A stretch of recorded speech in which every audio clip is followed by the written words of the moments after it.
નમસ્કાર વિદ્યાર્થી મિત્રો, વિદ્યાકુળમાં આપ સૌનું હાર્દિક હાર્દિક સ્વાગત કરવામાં આવે છે. ચલો, જેટલા પણ વિદ્યાર્થી મિત્રો મારી સાથે જોડાઈ ગયા છે, ઝડપથી મને હાય હેલો ની કોમેન્ટ કરી આપજો, જેથી આપણે ક્લાસની શરૂઆત કરી દઈએ છીએ. ઝડપથી ઝડપથી ઝડપથી A1 બેચ. અરે વાહ, એક વીક વચ્ચે ગેપ આવ્યો, પછી પાછું બધાને મળવાનું થયું, ખૂબ આનંદ આવ્યો. ઓકે, ચાલો નવા હા છે લ્યો. ઓકે, ચાલો. તો ટૂંકમાં રિવિઝન, એક મહિનામાં રિવિઝન કરવાનું છે. એક મહિનામાં 13 ચેપ્ટર લેવાના છે. એમાંથી આપણા લેક્ચર કેટલા? તદ્દન ઓછા, એકદમ ઓછા. એટલે ઝડપથી કોઈ પણ પ્રકારની વાતચીત કર્યા વગર આજે આપણે શરૂઆત કરવાના છીએ ફાસ્ટ રિવિઝન બેચની. રેડી? ફાસ્ટ રિવિઝન બેચની શરૂઆત કરીએ છીએ. ચેપ્ટર નંબર 1, ભાગીદારી વિષય પ્રવેશ. અને આ જે ભાગીદારી વિષય પ્રવેશ છે, એમાં સાહેબ કયા કયા દાખલા જોવાના છે? તો કે સ્વાધ્યાયના દાખલા અને ઉદાહરણના દાખલા. આમાં સ્વાધ્યાયના દાખલા બધા જ નહીં હોય, ઉદાહરણના દાખલા પણ બધા જ હશે નહીં, કારણ કે એક લેક્ચરમાં આખે આખું ચેપ્ટર નંબર 1 પૂરું થતું નથી. તો જેટલા પણ સ્વાધ્યાયના દાખલા છે ફટોફટ રિવિઝન કરાવીશ, અને ત્યાર પછી તમે જે કહેશો એ ઉદાહરણ ફાસ્ટ બોલવાનું છે, કોન્સેપ્ટ ક્લિયર કરવાનો છે, આખો દાખલો પૂરો કરવાનો નથી. ફરી વખત કહી દઉં છું, ફાસ્ટ ચાલવાનું છે, કોન્સેપ્ટ ચલાવીશ, આખો દાખલો પૂરો થાય નહીં, કારણ કે હવે તમે ઠેઠ એપ્રિલથી લઈ અને કેવું કહેવાય ડિસેમ્બર સુધી બધું ભણી ગયા છો, રાઈટ? ઓકે, ચાલો તો શરૂઆત કરીએ. તો કે શરૂઆતમાં સૌપ્રથમ આપણને આવો દાખલો આપ્યો, તો આ દાખલો એક આઈએમપી દાખલો છે કે એક ભાગીદાર દર મહિનાની અંતે એક સરખી રકમનો ઉપાડ કરે છે. વર્ષના અંતે કુલ ઉપાડ 12,000 હોય અને ઉપાડ ઉપર 12% લેખે વ્યાજ હોય, તો અંતમાં કેટલું વ્યાજ? તો કે સૌપ્રથમ શું કરવાનું? માસિક ઉપાડ ગોતવાનો. વાર્ષિક ઉપાડ હોય તો માસિક ઉપાડ ગોતવાનો. વાર્ષિક ઉપાડ હોય તો શું ગોતવાનો? માસિક ઉપાડ ગોતવાનો. અને જો માસિક ઉપાડ હોય તો કયો ઉપાડ ગોતવાનો? વાર્ષિક ઉપાડ ગોતવાનો. રેડી? એટલે એક માર્ક તો એનો આવી જ ગયો. બીજો માર્ક છે એ આવે છે સૂત્રનો, અને ત્રીજો જે માર્ક છે એ અહીંયા જવાબનો આવે છે. આપને સૌ ખબર છે PRN છેદમાં 100,000. ઓકે, ત્યાર પછી બીજો એક આઈએમપી દાખલો છે, બોર્ડની પરીક્ષામાં પૂછાઈ ગયેલો છે. અમૃતા અને દિવ્યા વાળો. નામ ચેન્જ થઈ શકે છે. મૂડીનું પ્રમાણ અહીંયા આપ્યું છે, મૂડીના પ્રમાણની કોઈ જરૂર હોતી નથી. જો આના બદલે નફા નુકસાનનું પ્રમાણ હોત તો એની જરૂર હોત. નફા નુકસાનના પ્રમાણની જરૂર હોય છે, મૂડીના પ્રમાણની કોઈ જરૂર નથી હોતી. અમૃતાને કમિશન બાદ કર્યા પછીના ચોખ્ખા નફા પર 8% કમિશન આપવાનું છે. સાહેબ, 2 વખત કમિશન શબ્દનો ઉપયોગ થયો છે. જો 2 વખત કમિશન શબ્દનો ઉપયોગ થાય તો સૂત્ર નંબર 2. 1 વખત કમિશન શબ્દનો ઉપયોગ થાય તો સૂત્ર નંબર 1. રેડી? પણ અપવાદ યાદ રાખવાનો. બાકી 2 વખત કમિશન સૂત્રનો ઉપયોગ થયો, સૂત્ર નંબર 2, નફો ગુણ્યા કમિશનનો દર છેદમાં 100, 96,876 ગુણ્યા 8 છેદમાં 108, 71, 76. રેડી? પછી તો કે કમિશન બાદનો નફો ગોતવાનો. ટોટલ નફો છે એમાંથી કમિશન બાદ કરો એટલે કમિશન બાદનો નફો. ત્યાર પછી વિદ્યાર્થી મિત્રો ભૂલ અહીંયા કરે છે. વિદ્યાર્થી મિત્રો ભૂલ અહીંયા કરે છે. 89,700 છે, એ 89,700 ને સૌ પ્રથમ શું કરવાનું? તો કે 89,700 ને સૌ પ્રથમ અમૃતાનો કેટલો ભાગ આવે ત્યાં વેચવાનો, પરંતુ વેચી શકતા નથી. મેં ઘણા પેપર જોયા. મારે એક મિત્ર એકાઉન્ટ લે છે, એના જે રાઉન્ડના પેપર હોય એ ચાલુ થઈ ગયા છે. એમાં આ જ દાખલો હતો. સેમ દાખલામાં વિદ્યાર્થી મિત્રોએ ભૂલ શું કરી? 89,700 પ્લસ 71, 76 એવું લખી નાખ્યું. અમૃતાને મળતી કુલ રકમ 89,700 પ્લસ 71, 76. આવી ભૂલ નહીં કરતા. આ 89,700 બંને ભાગીદારના છે. અમૃતાને વેચી દીધા, પછી આ અમૃતાનો નફો છે અને આ અમૃતાનું કમિશન છે. બેનો નફો 52,026. ત્યાર પછી તો કે ત્યાર પછી એક દાખલો છે વિસ્મય, અભિજીત અને કુણાલ વાળો. એનું નફા નુકસાનનું પ્રમાણ આપણને આપી દીધું છે. મેનેજરને કમિશન બાદ કર્યા પછીના વધતા નફા પર કમિશન આપવાનું છે. 2 વખત કમિશન શબ્દનો ઉપયોગ થયો, ફરજ સૂત્ર નંબર 2.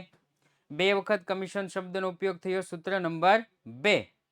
ઓકે, ત્યાર પછી તો કે ત્યાર પછી અભિજીતના ભાગે અપવાદ શું હતો? અપવાદ કે કોઈ એક ભાગીદારના નફા પરથી, અપવાદ કહું છું, અપવાદ એક ભાગીદારના નફા પરથી સમગ્ર પેઢીનો નફો શોધવાનો હોય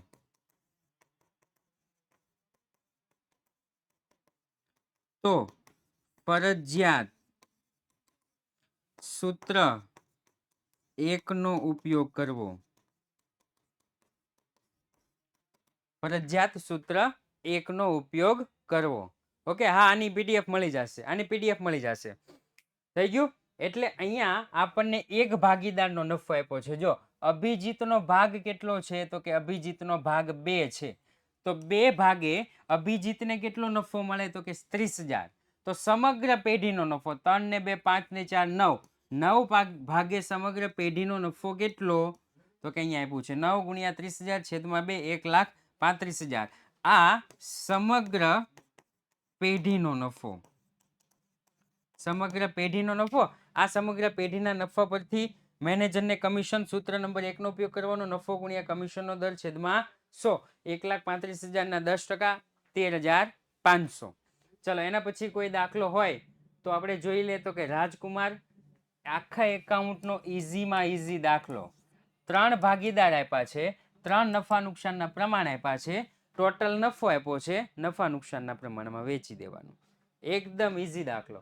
ત્યાર પછી છે આમાં જો પહેલા રફમાં ગણવાનું. આમાં શું કરવાનું, પહેલા રફમાં ગણવાનું. કોઈ પણ દાખલો હોય, ઉદાહરણનો દાખલો હોય કે સ્વાધ્યાયનો દાખલો હોય, પહેલા રફમાં ગણવાનું. મહેતા, પંડ્યા અને બાજપાઈ. મહેતા, પંડ્યા અને બાજપાઈ, પહેલા આવું લખી નાખવાનું. પછી શું કરવાનું, લીટી વાંચવાની. મહેતાને પંડ્યા કરતા 4 ગણો. મહેતાને પંડ્યા કરતા 4 ગણો. એટલે આને 1 હોય તો આને 4 હોય. 4 ગણો એટલે ગુણાકાર. બાજપાઈને મહેતાના હિસ્સાનો અડધો. બાજપાઈ છે એને મહેતાના હિસ્સાનો અડધો એટલે 2. થઈ ગયું. પછી આવું લખી નાખવાનું. ધારો કે પંડ્યાનો નફો 1, મહેતાને પંડ્યા કરતા 4 ગણો એટલે 4, બાજપાઈને મહેતાના હિસ્સાનો અડધો એટલે 2. પછી શું થઈ ગયું, ટોટલ નફો આપી દીધો છે કેટલો, તો કે 87,500. ત્રણે વચ્ચે વેચી નાખવાના, કારણ કે આપણને ત્રણેયનું પ્રમાણ મળી ગયું છે. ઓકે, તમે 1 થી ચાલુ કરો, મહેતાથી ચાલુ કરો, પંડ્યાથી ચાલુ કરો, જ્યાંથી પણ ચાલુ કરો ત્યાંથી. ઓકે,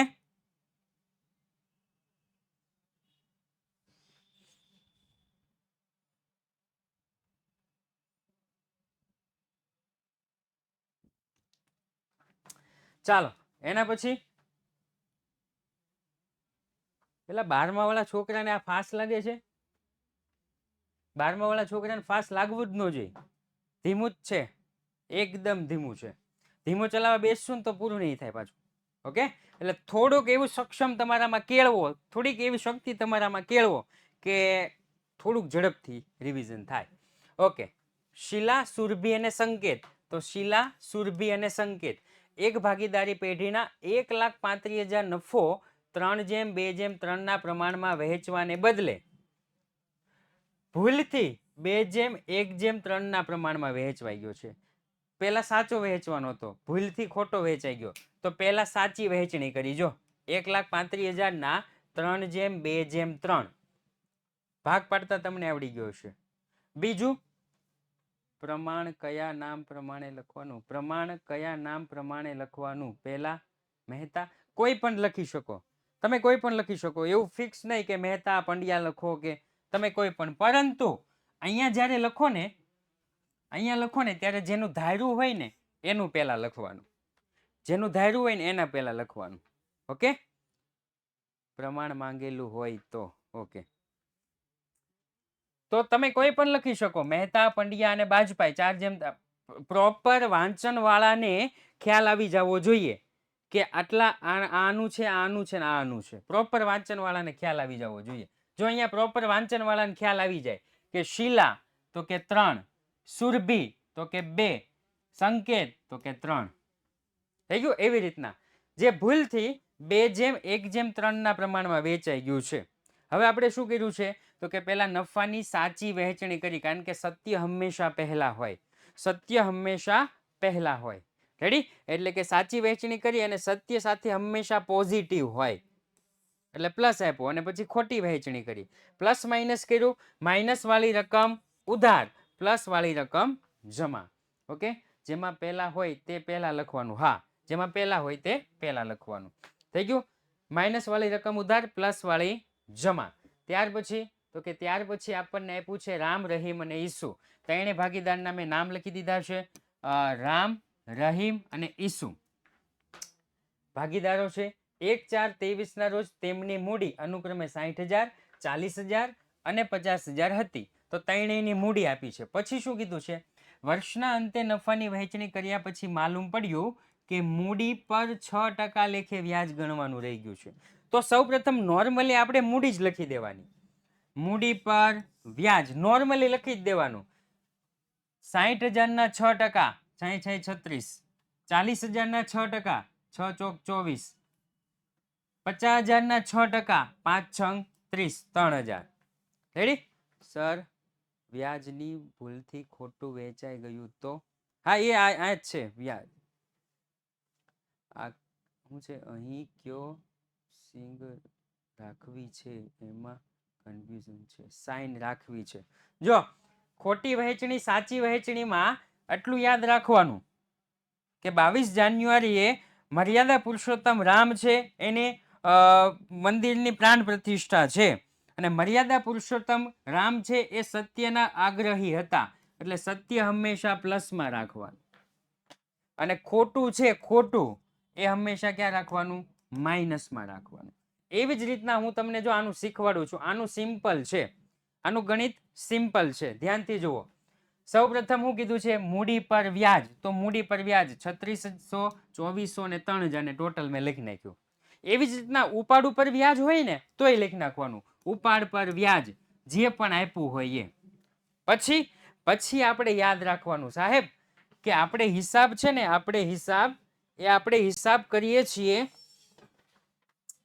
ધંધાના. આપણે હિસાબ ધંધાના કરીએ. મૂડી પર વ્યાજ હોય ને, મૂડી પર વ્યાજ, એ મૂડી પર વ્યાજ પેઢીએ ચૂકવવું પડે. મૂડી પર વ્યાજ હોય ને એ પેઢીએ ચૂકવવું પડે અને પેઢી ચૂકવે તો નફામાં ઘટાડો થાય. નફામાં શું થાય? ઘટાડો. એટલે જો અહીં લખ્યું છે મૂડી પર વ્યાજ જેટલો નફામાં ઘટાડો. અહીંયા ઘટાડો શબ્દ હોય ને એટલે અહીંયા નિશાની કઈ આવે? માઇનસ. તો એની ઉપર કઈ નિશાની આવે? પ્લસ. પ્લસ માઇનસ કરવાની હું તમને રીત જણાવું છું. સૌપ્રથમ મૂડી ઉપર વ્યાજ લખી નાખ્યું, સિમ્પલ લખી નાખ્યું. મૂડી પર વ્યાજ હોય પેઢીએ ચૂકવવું પડે. પેઢીએ ચૂકવવું પડે એટલે નફામાં ઘટાડો થાય. તો લખીશ મૂડી પર વ્યાજ જેટલો નફામાં ઘટાડો. નફા નુકસાનના પ્રમાણમાં. કયા પ્રમાણમાં? નફા નુકસાનના પ્રમાણમાં. રેડી? નફા નુકસાનનું પ્રમાણનું આપ્યું હોય તો સરખું 3,000 3,000 3,000 પ્લસ માઇનસ કરી દેવાના. માઇનસ વાળી રકમ ઉધાર, પ્લસ વાળી જમા. એ આપ સૌ જાણો જ છો. માઇનસ વાળી જમા, પ્લસ વાળી ઉધાર. સાહેબ મૂડી ઉપર વ્યાજનું તમે કીધું. હવે ઉપાડ ઉપર વ્યાજ હોય તો કે જો અહીંયા આપ્યું છે ઉપાડ પર વ્યાજ લતા, ગીતા અને પ્રવીણા 3 ભાગીદાર છે. નફાની વહેંચણી કર્યા પછી માલુમ પડ્યું કે ઉપાડ ઉપર વ્યાજ અનુક્રમે 2700, 1200 અને 1500 ગણવાનું રહી ગયું છે. મેં તમને પહેલા કીધું તે પ્રમાણે સૌપ્રથમ ઉપાડ ઉપર વ્યાજ 2700, 1200 અને 1500 મેં લખી નાખ્યું. પછી શું યાદ કરવાનું? હા, બાબત જે બધામાં લખવાની ફરજિયાત. પછી શું યાદ કરવાનું? ઉપાડ પર વ્યાજ હોય તો એ પેઢીને મળે એટલે શું થાય? નફામાં વધારો. એ લખી નાખ્યું છે ઉપાડ પર વ્યાજ જેટલો નફામાં વધારો. ઉપાડ પર વ્યાજ જેટલો નફામાં વધારો. આ વધારો કયા પ્રમાણમાં હોય? તો કે નફા નુકસાનના પ્રમાણમાં. નફા નુકસાનના પ્રમાણમાં. રેડી સાહેબ? નફા નુકસાનનું પ્રમાણ તો ઉપર આપ્યું નથી તો કેવું? તો કે સરખું 1800 1800 1800. સાહેબ નિશાની કઈ આપવાની? નિશાની કઈ આપવાની? તો કે અહીંયા વધારો છે તો પ્લસની નિશાની. અહીંયા જો ઘટાડો તો માઇનસની નિશાની. અહીંયા વધારો તો પ્લસની નિશાની. તો ઉપર કઈ? Minus. Plus minus minus. Minus વાળી રકમ ઉધાર, પ્લસ વાળી જમા. એના પછી તો કે મુકેશ ધવલ અને વિનોદ. મુકેશ ધવલ અને વિનોદ એક ભાગીદારી પેઢીના ભાગીદાર છે. તેમની મૂડીનું પ્રમાણ 4:2:3 છે. પરંતુ ખાસ યાદ રાખવાનું, મૂડી હોય ને, મૂડી એ મૂડીના પ્રમાણમાં વેચાય. મૂડી હોય ને, મૂડી એ મૂડીના પ્રમાણમાં વેચાય. નફો હોય ને, નફો એ નફા નુકસાનના પ્રમાણમાં વેચાય. આ એક ખાસ ધ્યાન રાખવાનું. મૂડી મૂડીના પ્રમાણમાં વેચાય, નફો નફા નુકસાનના પ્રમાણમાં વેચાય. સર આમાં સ્વાધ્યાયના બધા જ દાખલા કરાવશો કે? હા, પછી હમણાં ઉદાહરણ લઈ લઈએ, હમણાં પતી જશે સ્વાધ્યાયના દાખલા. સર તમે લખ્યું છે એવું જ સેમ લખવાનું? હા, લખવાનું સેમ એવું જ લખી શકો. ઓકે, સેમ આવું જ લખી શકો, પણ ખાના વ્યવસ્થિત ગાળવાના હો. મેં ખાના નથી ગાળ્યા. આના ખાના નહીં ગાળવાના, આના ખાના ગાળવાના, વ્યવસ્થિત ગાળવાના, તારીખ વિગત, કારણ કે મેં પછી બધું નથી ગાળ્યું. Okay, yes. ચાલો, મુકેશને નફામાંથી ઓછામાં ઓછા 35,000 મળશે જ એવી ખાતરી ધવલ અને વિનોદ આપે છે.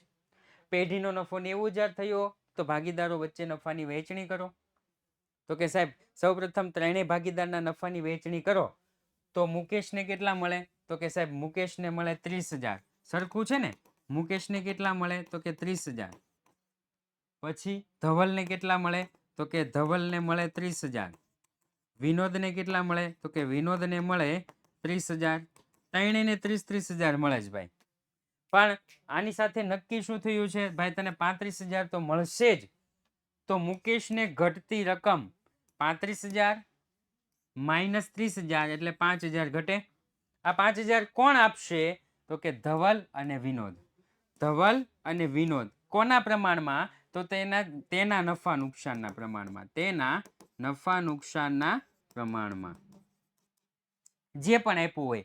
અહીંયા 2:4:3 આપ્યું હોય, અહીંયા 4:2:3 આપ્યું હોય, કોઈ પણ આપ્યું હોય, પણ ઈ બેનું જે નફા નુકસાન છે એ લેવાનું. થઈ ગયું? હવે મુકેશને મળતી રકમ +5,000, ધવલને ચૂકવવી પડતી રકમ -2,500 અને આને -2,500. રેડી? ઓકે, ચાલો એના પછી તો કે એક જ મિનિટ હો.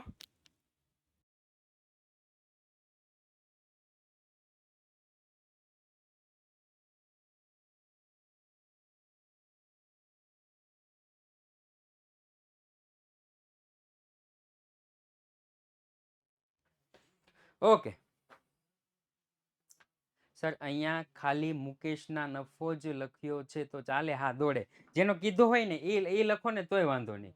ઓલું શું છે કે ઘણી વખત છે ને અહીંયા મૂડી નો લખ્યું હોય, અહીંયા લખ્યું હોય નફા નુકસાનનું પ્રમાણ, ત્યારે ત્રણેયના ગોતવાના. જ્યારે નફા નુકસાનનું પ્રમાણ સરખું હોય ને ત્યારે એકનું ગોતો તો દોડે, કોઈ વાંધો નથી. પણ અહીંયા નફા નુકસાનનું પ્રમાણ જો આપ્યું હોત ને તો ત્રણેયના ગોતવા પડે. ઓકે, ચાલો એના પછી તો કે રઘુવીરની આખરની મૂડી કેટલી છે? તો કે રઘુવીરની આખરની મૂડી 80,000. રઘુવીરની આખરની મૂડી 80,000, જેમાં ચાલુ ખાતાના સોરી ઉપાડના કેટલા છે? 12,500 અને નફાના કેટલા? 17,500. ધોરણ 11માં આપણે ભણતા શરૂની મૂડી માઇનસ ઉપાડ પ્લસ નફો એટલે આખરની મૂડી મળતા. હવે નીચેથી ઉપર જવાનું એટલે પ્લસનું થઈ જાય માઇનસ, માઇનસનું થઈ જાય પ્લસ. તો આપણને કઈ મૂડી મળે? શરૂની મૂડી. બસ સેમ ઈ જ કર્યું છે. આખરની મૂડીમાં નફો કર્યો માઇનસ, ઉપાડ કર્યો પ્લસ, એટલે આપણને શરૂની મૂડી મળી ગઈ. સિમ્પલ દાખલો છે, 3 ગુણમાં પૂછાય હો. આવો દાખલો 3 ગુણમાં પૂછાઈ શકે. ઓકે, ચાલો એના પછી તો કે એના પછી આપણને આપ્યું છે A, B અને C સરખા હિસ્સાના ભાગીદાર છે. એટલે મેં જો નફા નુકસાનનું પ્રમાણ લખી નાખ્યું A, B, C 1:1:1. પછી તો કે કુલ મૂડી 4,50,000 છે અને મૂડીનું પ્રમાણ 1:3:2 છે. કુલ મૂડી સંતોની પધરામણી થઈ ગઈ છે.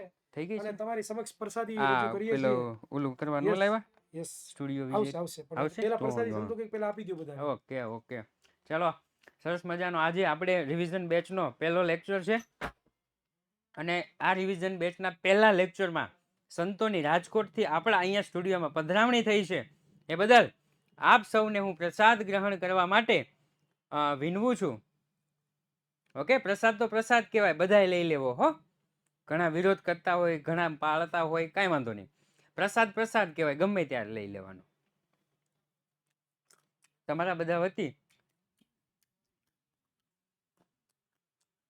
ઓકે. ખૂબ સરસ. ઓકે, ચાલો.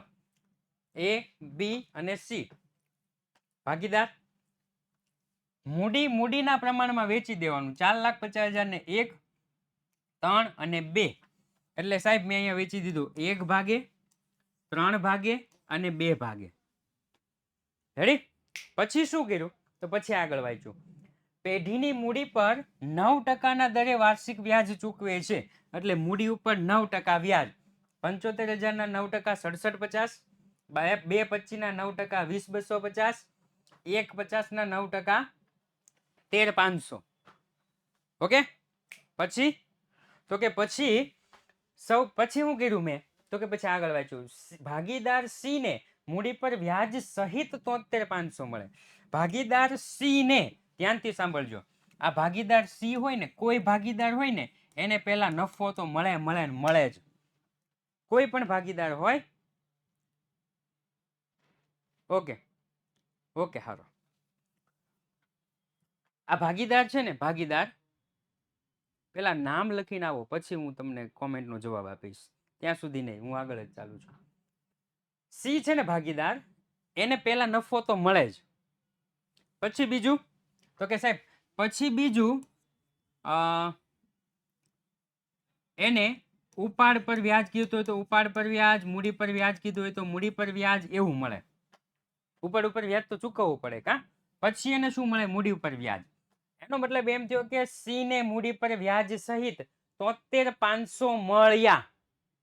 સી ને મૂડી પર વ્યાજ સહિત 73,500 મળ્યા. એટલે પેલા આપણે આનું જોવાનું. મૂડી તો કાઢી જ નાખવાની, કારણ કે 73,500 ને 1,50,000 કોઈ લેવા દેવા જ ન હોય. આ બે જોવાનું. આ તો આવી જ ગયું છે, આ 73,500. તો કે સાહેબ આ તો વ્યાજ થઈ ગયું. તેનો મતલબ એમ થયો કે આ શું હોય? નફો. મૂડીના પ્રમાણમાં, નફો નફા નુકસાનના પ્રમાણમાં. અરે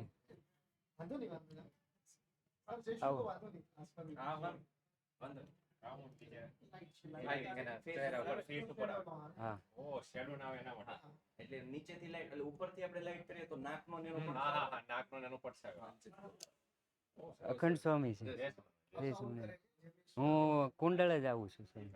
હા, એટલે ઓળખી ગયો.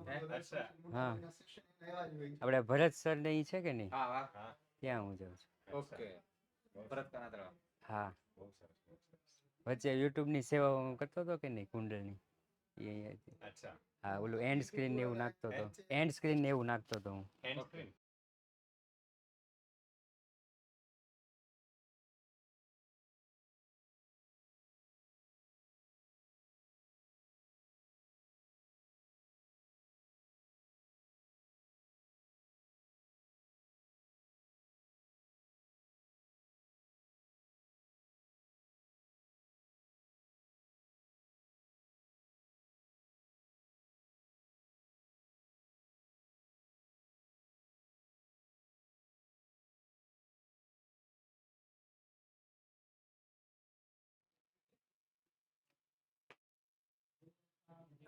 એક મિનિટ હો.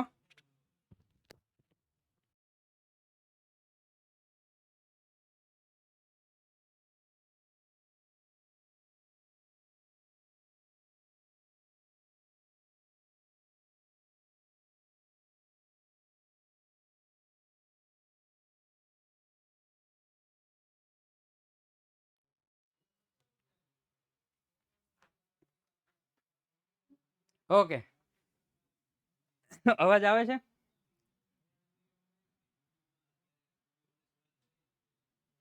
ઓકે, ચાલો.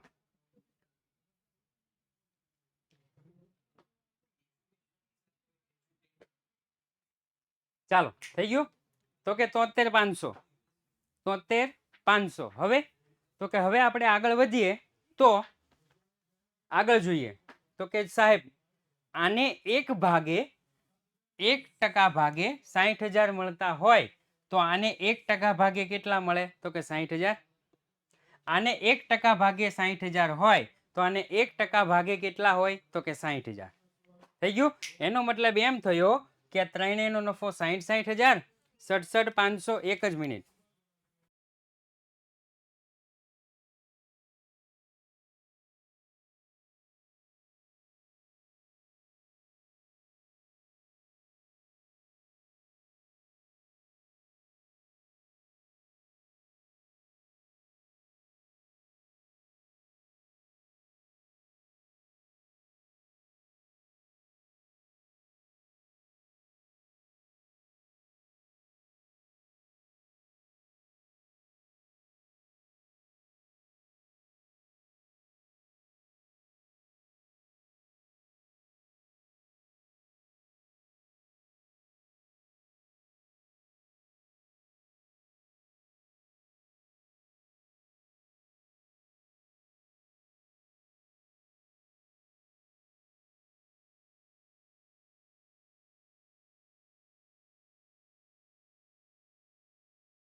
ઓકે સર, એક્સ્ટ્રા મૂડીની જગ્યાએ નફા નુકસાનનું પ્રમાણ આપ્યું હોય તો મૂડી સરખા પ્રમાણમાં વેચાઈને, હા, ને મૂડીનું પ્રમાણ આપી જ દીધું હશે. હો, મૂડીનું પ્રમાણ આપી જ દીધું હશે. આ સંતોની પધરામણી થાય ને એટલે થોડુંક આમ. ઓકે, ચાલો હવે તો કે હવે ઉદાહરણ. હવે શું ઉદાહરણ? તમે કયો એ ઉદાહરણ કરાવું છું. ઓકે, બાકી નોર્મલી હાલો ને ઝડપથી જોતા જઈએ. ઓકે, કોન્સેપ્ટ ક્લિયર કરાવું છું, આખું ઉદાહરણ નથી કરાવતો. ઓકે, હિરલ દર માસની શરૂઆતમાં 500 નો ઉપાડ કરે છે. ઉપાડ પર વાર્ષિક 10% લેખે વ્યાજ વસૂલ કરવાનું હોય તો કુલ વાર્ષિક ઉપાડ અને ઉપાડ. ઓકે, સૌપ્રથમ કુલ વાર્ષિક ઉપાડ. કુલ વાર્ષિક ઉપાડ 500 ગુણ્યા 12, 12 પંચા 60, કેટલા? 6000. થઈ ગયું? ચાલો એના પછી તો કે સાહેબ ઉપાડ ઉપર વ્યાજ ગણવાનું છે. I બરાબર PRN છેદમાં 100. 500 ગુણ્યા 10%, 10 ના છેદમાં 100 ગુણ્યા સાહેબ દર માસની શરૂઆતમાં, દર માસની શરૂઆતમાં, દર માસની શરૂમાં હોય તો કેટલા હતા? 78 ના છેદમાં 12. દર માસની 15 તારીખે હોય તો 15 તારીખે કેટલું હતું? 72 ના છેદમાં 12. અને દર માસની આખર તારીખે હોય તો 66 ના છેદમાં 12. આવું આપણે શીખી ગયા. રેડી? તો શું આવશે? તો કે સાહેબ દર માસની શરૂઆતમાં છે એટલે કે 78 ના છેદમાં 12,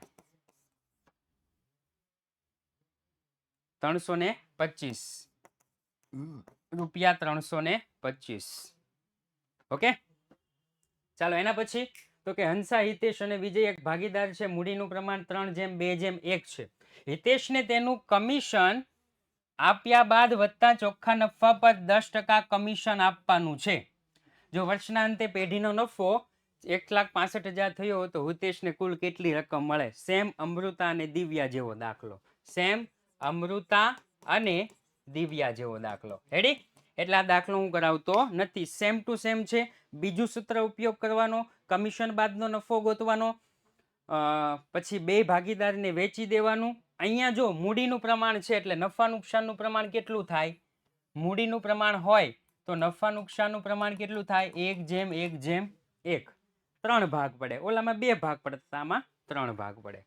ઓકે, ચાલો એના પછી જયેશ, સુરેશ, પંકજ નફા નુકસાનનું પ્રમાણ 6:3:2:3.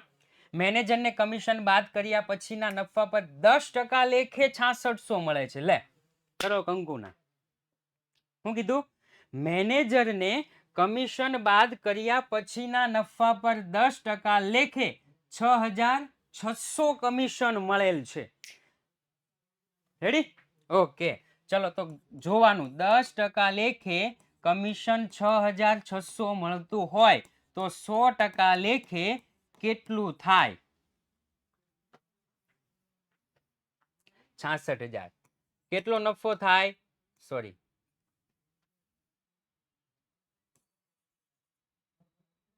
કેટલો નફો થાય? તો કે 66,000 થઈ ગયું.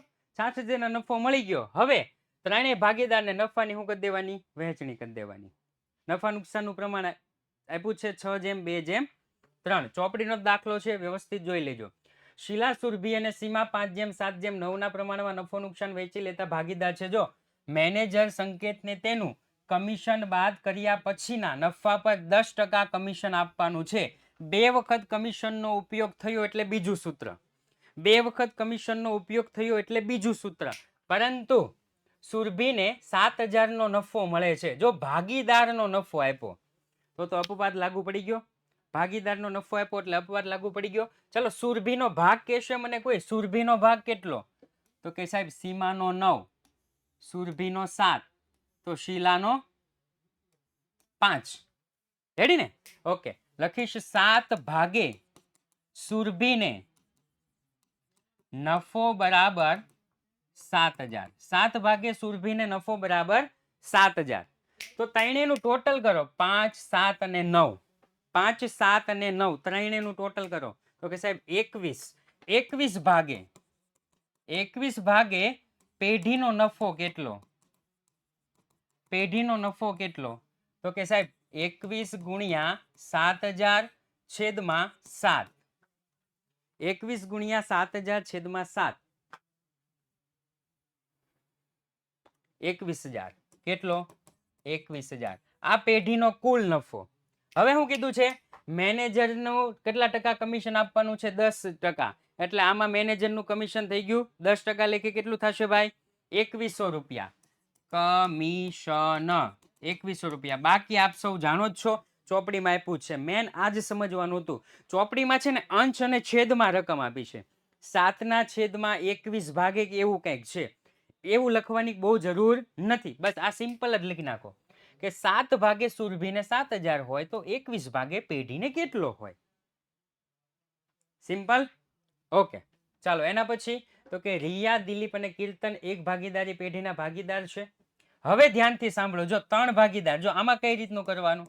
રિયા, દિલીપ અને કીર્તન. ધ્યાનથી જોજો હો. હવે કઈ રીતના કરવાનું? એકદમ સિમ્પલ જ છે. એ લોકો જેવું કે ને એવી રીતના આપણે કરતું જવાનું. કીર્તનને દિલીપના હિસ્સાનો 5મો ભાગ. ભાગ એટલે ભાગાકાર. ભાગ એટલે ભાગાકાર. કીર્તનને દિલીપના હિસ્સાનો 5મો ભાગ. અહીંયા 1 ધારો ને તો અહીંયા 1/5. સાહેબ મજા ન આવી. છેદ વાળું હોય ને તો મજા ન આવે. તો સાહેબ ભાગ ઉલટાવી નાખો. આને 5 ધારો, આને 5 ધારો તો 5/5 બરાબર 1. ધારવાનું વધારો. ખબર પડી? ધારવાનું વધારો. જો તમે 1 ધારશો ને તો 1/5 પછી અટપટી રકમ આવે, પછી નો મજા આવે. એટલે પછી તો કે સાહેબ આને 2 ધારો તો 2/5, 3 ધારો તો 3/5, 4 ધારો તો 4/5, 5 ધારો સાહેબ 5. સર અલગ દાખલામાં ભાગીદારનો નફાના સૂત્રનો નફો શોધીએ તો ચાલે?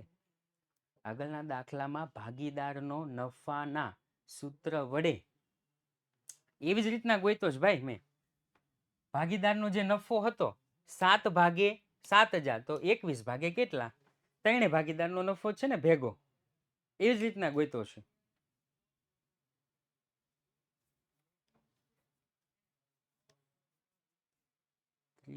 ત્રિરાશી નહીં. હા, કોઈ પણ રીતે નફો ગોતી નાખો ચાલશે. જવાબ આવવો જોઈએ. જવાબ આવવો જોઈએ. ચાલો એના પછી તો કે આગળનું સેન્ટેન્સ. રિયાને કીર્તનના હિસ્સાથી બમણો ભાગ. આ રિયા છે એને આ કીર્તન છે એના હિસ્સાથી બમણો. સાહેબ આને 1 છે તો આને બમણો. 1 ગુણ્યા 2 બરાબર 2. હાલો સાહેબ આપણને મળી ગયું. આપણને પ્રમાણ મળી ગયું 2/5/1. થઈ ગયું? સિમ્પલ. પછી શરૂઆત ક્યાંથી કરવાની? તો કે અહીંયાથી કરવાની. ધારો કે દિલીપનો હિસ્સો 5.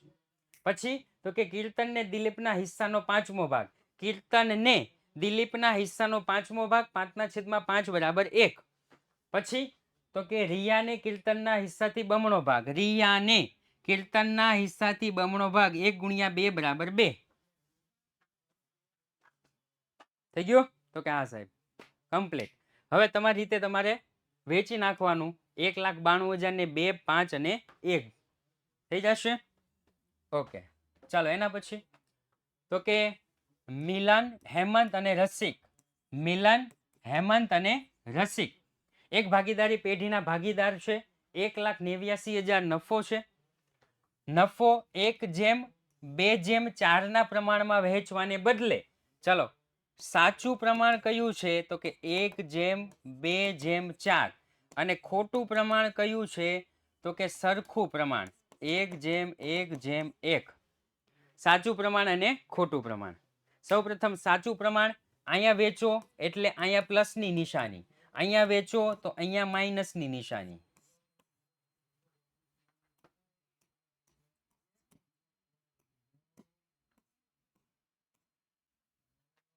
થઈ ગયું. બાકીનું બધું આવડી જશે.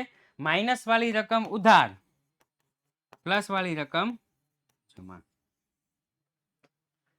માઇનસ વાળી રકમ ઉધાર, પ્લસ વાળી રકમ જમા. એકદમ સિમ્પલ છે, મેં અહીંયા લખી દીધું છે. અને કઈ રીતના લખવાનું એ આગળ આવી જ ગયું છે. યસ રોકડા માર્ક છે આમાં. ચાલો એના પછી તો કે એના પછી છે રામ લક્ષ્મણ અને સીતા.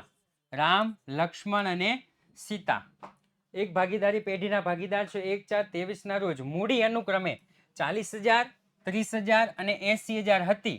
વર્ષના અંતે નફાની વહેંચણી કર્યા પછી માલુમ પડ્યું કે મૂડી પર 12% વ્યાજ ગણવાનું. સૌપ્રથમ મૂડી પર વ્યાજ 12%.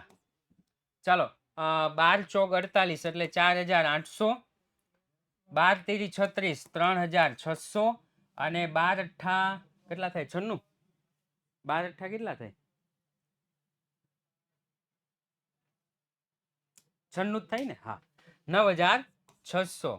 આનું ટોટલ જો ભાઈ મૂડી ઉપર વ્યાજ છે નફામાં વધારો થાય ઘટાડો. મૂડી ઉપર વ્યાજ છે ભાઈ નફામાં વધારો થાય કે ઘટાડો? સાહેબ મૂડી પર વ્યાજ હોય તો નફામાં ઘટાડો. રેડી? તો અહીંયા લખીશ નફામાં ઘટાડો. નફા નુકસાનના પ્રમાણમાં. કયા પ્રમાણમાં? નફા નુકસાનનું. નફા નુકસાનનું પ્રમાણ સાહેબ આપ્યું નથી એટલે 3 ભાગ પાડો એટલે 6 એકા 6, 6 દુ 12, 6 તેરી 18, 6,000, 6,000, 6,000, 18,000. સાહેબ પ્લસ માઇનસની નિશાની કઈ રીતના મૂકવાની? પ્લસ માઇનસની નિશાની કઈ રીતના મૂકવાની? ઘટાડો માઇનસ તો અહીંયા પ્લસ. થઈ ગયું?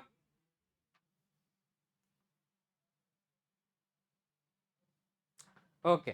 માઇનસ વાળી રકમ ઉધાર, માઇનસ વાળી રકમ ઉધાર અને પ્લસ વાળી રકમ જમા. માઇનસ વાળી રકમ ઉધાર અને પ્લસ વાળી રકમ જમા. થઈ ગયું? ઓકે. ખાલી દાખલામાં નામ જ બદલાયા છે. હા રકમ પણ બદલાય છે. ઓ સેમ. ત્યાર પછી ભાલચંદ્ર, દર્શન અને અંકિત 5/3/2 ના પ્રમાણમાં નફો નુકસાન વહેંચતા ભાગીદાર છે. જો આ નફો નુકસાન આપ્યું છે. વર્ષના અંતે હિસાબ તૈયાર કર્યા પછી માલુમ પડ્યું કે ઉપાડ ઉપર વ્યાજ ગણવાનું રહી ગયું છે. ઉપાડ ઉપર 1,000 વ્યાજ, 800 વ્યાજ અને 600 વ્યાજ છે. ચાલો આનું ટોટલ કેટલું થાય? ટોટલ બોલજો.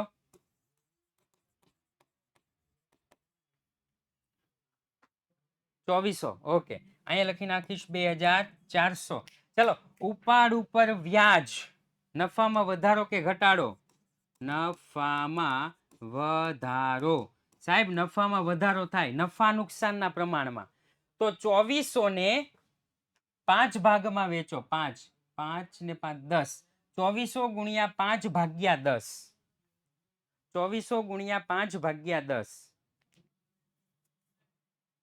1,800, 600.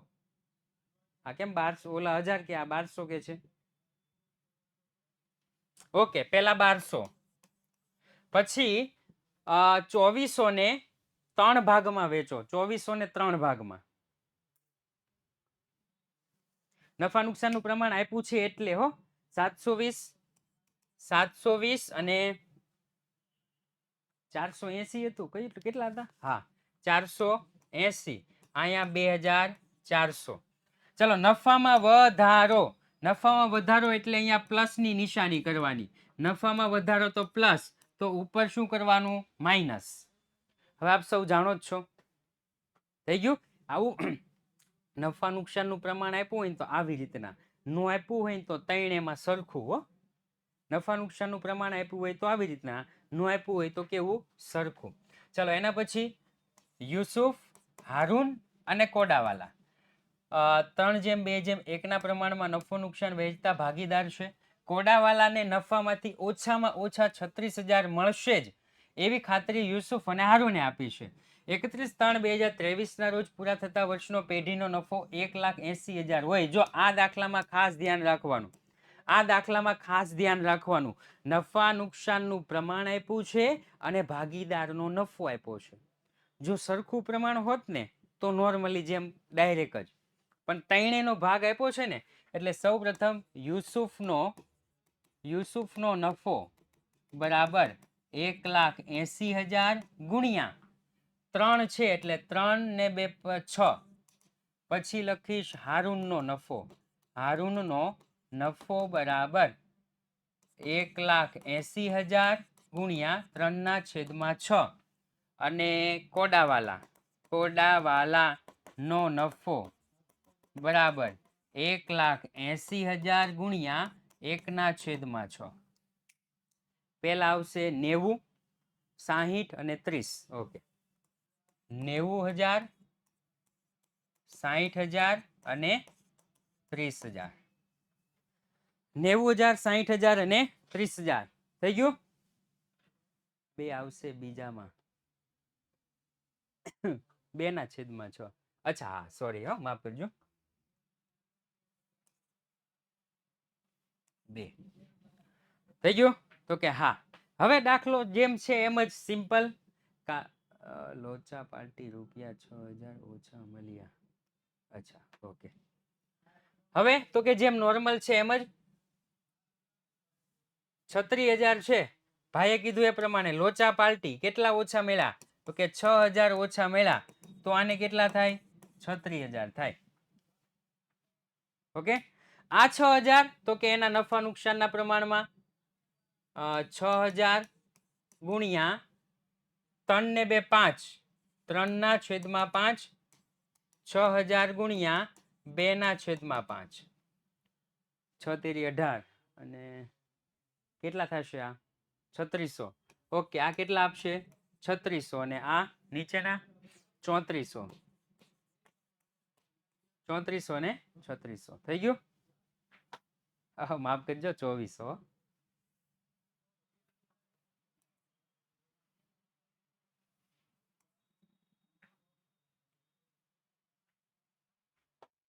થઈ ગયું તો કે યસ સર હવે તમે સૌ જાણો જ છો બાકીનું બધું લખી નાખવાનું સેમ ઓલા જેવું છે એક પેઢીની ગિરીશનો ઉપાડ 6,000 વહેંચણી પાત્ર નફો 9,000 બાદ આખરની મૂડી 96,000 મૂડી ઉપર 8% વ્યાજ ગણો કઈ મૂડી ઉપર તો કે એવું કઈ કીધું નથી ભાગીદારની ઉપાડ 6,000 છે વહેંચણી પાત્ર નફો 3,000 છે તો શરૂની મૂડી ને સૌપ્રથમ શું હતું શરૂની મૂડી પ્લસ નફો માઇનસ ઉપાડ આખરની મૂડી હવે આમાં ઊંધું હાલવાનું પ્લસ હોય માઇનસ ને માઇનસ હોય પ્લસ ચલો સૌપ્રથમ આખરની કેટલી તો કે સાહેબ આખરની 96,000 પ્લસ ઉપાડ 6,000 માઇનસ નફો 9,000 પ્લસ માઇનસ કરો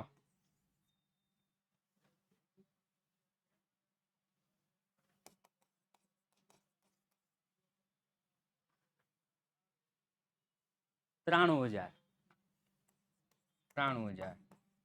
હજાર ના કેટલા ટકા કરવાના 8% જો દાખલો આમના પૂરો થઈ જાય 3 ગુણનો દાખલો ગણતા 1 જ મિનિટ થાય વિચાર કરો 1 મિનિટમાં તમને 3 ગુણ 7,400 ને 40 यस ऐसा है जेनेट अक्षरा અને સપના 3 લાખ ટોટલ મૂડી છે જેનેટ અક્ષરા અને સપના મૂડી કેટલી 3 લાખ પેલા આ પ્રમાણમાં વેચવાની 2:3:5 જેવી રીતના ABC હતું ને એવી જ રીતના છે ઓકે વેચો તો ફટોફટ